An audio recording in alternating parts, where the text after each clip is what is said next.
நேற்று பசுபதிகிட்ட பேசிகிட்டு இருந்தது, அதோட தொடர்ச்சி இன்னைக்கு போடுறோம். பசுபதியே இந்த மாதிரி பேசிகிட்டு இருக்குங்க. பசுபதி கிளம்பாம நின்று பேசிக்கிட்டே இருக்காப்புல. குமரன் வெளியே போயிட்டு ஓங்கி அடிக்க வரப்ப, பிரதர் விடுங்க, அந்த ஆள் போகட்டும் வெளியே அப்படின்னு சொல்லி விஜய் சொல்ல, போகாமையே நின்று, டேய் உன்னை பார்த்துக்கிறேன்டா, திரும்பவும் உன்னை ஏதாச்சும் பண்ணாதான்டா நீ அடங்குவ குமரா, டெய்லர் பயலே அப்படின்னு சொல்லி குமரனை திட்ட, குமரன் கிளம்பியா அப்படின்னு சொல்லிட்டு கௌதமி எல்லாம் பிடிச்சி பசுபதியும் மகளையும் வெளியே தள்ளிடுறாங்க. தள்ளின விட்டி திரும்ப உள்ள உட்காந்து, என்னடா இவன் இப்படியே பண்ணிட்டு இருக்கான், என்னடா செய்யறது இதுன்னு சொல்லிட்டு வெளியே கிளம்பும்போது ஃப்ரெண்டெல்லாம் கூப்பிட்டு கௌதம், இங்க வாங்கடா அப்படின்னு ஃப்ரெண்டு கூப்பிடவும், என்னடா ஆச்சு அப்படின்னு, வெளியே கொஞ்சம் வேலை இருக்கு, வாங்க போயிட்டு வரலாம் அப்படின்ட்டு. விஜய் நீ இரு, நான் வெளியே போயிட்டு வந்துடுறோம் அப்படின்ட்டு நிவீனை கூப்பிட்டு, பிரதர் கொஞ்சம் கூட வர முடியுமா அப்படின்னு கேட்க, வரலாமே அப்படின்னு நிவீன் சொல்ல, சரி வாங்க போகலாம் அப்படின்ட்டு குமரனையும் நிவீனையும் கூப்பிட்டுட்டு எல்லாரும் கிளம்புறாங்க வெளியே பசுபதி கார் எடுத்துட்டு கிளம்புமே இவங்களும் பின்னாடியே ஒரு கார் எடுத்துட்டு போறாங்க. ஏன் நிவீன் இவங்களை எங்க போறாங்க, இவங்க வீடெல்லாம் எங்க இருக்குன்னு தெரியுமா அவங்களுக்கு அப்படின்னு, இந்த ஆள் என் மாமா தான் பிரதர், அதனாலதான் இந்த ஆள் பேசுறதெல்லாம் கேட்டுட்டு இருக்க வேண்டியதா இருக்கு அப்படி. உங்க மாமாவா?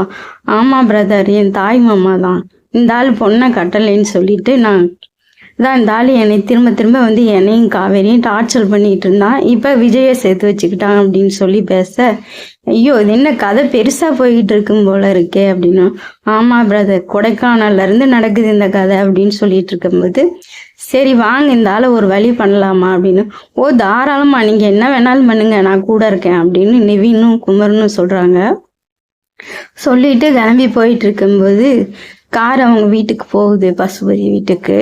இவங்களும் பின்னாடியே போய், என்ன பிரதர் பண்ண போறீங்க அப்படின்னு நிவீன் கேட்க, இருங்க பிரதர் நான் சொல்றேன் அப்படின்னு சொல்லிட்டு, இந்த ஆள் பேக்ரவுண்ட் என்னன்னு தெரியுமா உங்களுக்கு அப்படின்னு, அதெல்லாம் நல்லா தெரியும் பிரதர், இந்த ஆளு கொடைக்கானல்லே பாதி சொத்து இந்த ஆளோட தான், காசு பணம் வச்சிருக்கான், எவ்வளவு காசு பணம்னு, நாமெல்லாம் ஜெயிலுக்கு போயிட்டு விஜயை நாங்கள் எடுக்கிறதுக்கு 1 வாரம் ஆச்சு, இவன் போய் மறாதனாலே வெளியே வந்துட்டான், எல்லாத்துக்கும் காசு தான், எல்லாம் அட்வொகேட்ல இருந்து காசு பணம் அள்ளி கொடுத்து இந்த ஆள் ஒரே நாள்ல திரும்பவும் விஜய்க்கும் காவேரிக்கும் டார்ச்சர் பண்ணிட்டு இருந்தான் அப்படின்னு. அப்ப இந்த ஆள்கிட்ட இந்த பணத்தை பிடுங்கிட்டாக்கும் இந்த ஆள் சைக்கு வருவானா பிரதர் அப்படின்னும், கரெக்டா இருக்கும் பிரதர் அப்படின்னு சொல்லுவேன். அப்ப இதுக்கு என்ன பண்ணலாம் அப்படிங்கும்போது, சரின்னு சொல்லிட்டு போய் வீட்டுல கதவை திறந்து பசுபதியும் ராகினியும் உள்ள போறாங்க. போயிட்டு இவங்களும் பின்னாடியே போக கதவை போய் பூட்டுறாங்க. இங்க எதுக்குடா வந்தீங்க அப்படின்னு சொல்லி பசுபதி கேட்க, எல்லாம் உன்கிட்ட பேசிட்டு போலாம் தான் வந்தோம் அப்படின்னு நிவீனும் குமரனும் சொல்ல, என்னடா பேச போறீங்க, நீங்க என்ன பேசினாலும் காவேரியும் விஜயும் நான் சும்மா விட மாட்டேன், ஏன்னா அவங்க என் பொண்ணு வாழ்க்கையும் என் பையன் வாழ்க்கையும் கெடுத்ததுனால நான் அவனை நல்லாவே வாழ விட மாட்டேன் அப்படின்னு சொல்லி பசுபதி கத்துறாப்புல. நீ எப்படி வாழ வைக்க மாட்டேங்கிறீங்களே நாங்க பாக்குறோம் அப்படின்னு சொல்லிட்டு கௌதம், இவன் என்னடா புதுசா சேர்ந்திருக்கான், உங்களுக்கு ஃப்ரெண்டா அப்படின்னு கேட்க, ஆமாடா ஃப்ரெண்டு தான் அப்படின்னு கௌதம் கத்த, என்ன எங்க அப்பாவை டே போட்டு பேசிட்டு இருக்க அப்படின்னு ராகினி கேக்குறா.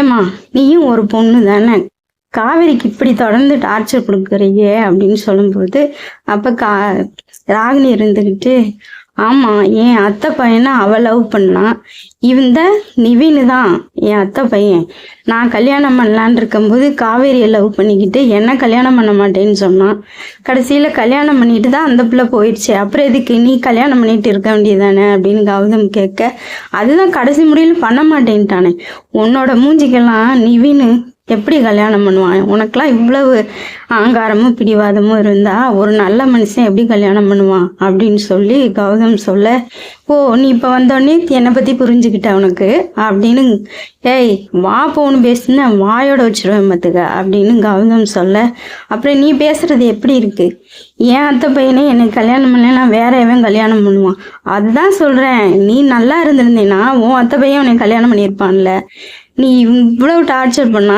எந்த பையன்தான் உன்னை கல்யாணம் பண்ணிக்குவான் அப்படின்னு சொல்லி கௌதம் பேச, பாரு உனக்கு எனக்கும் பிரச்சனை கிடையாது, எனக்கு காவேரி நல்லா இருக்கக்கூடாது அவ்வளவுதான் அப்படின்னு ராகினி சொல்ல, திரும்ப திரும்ப பாடா அதேவே பேசிட்டு இருக்கா, இவளை பிடிச்சி கட்டி போடுங்கடா அப்படின்னு ஃப்ரெண்டுகிட்ட சொல்லவும், அதே மாதிரியே ராகினியை பிடிச்சி சேர்ல கட்டி வச்சார்.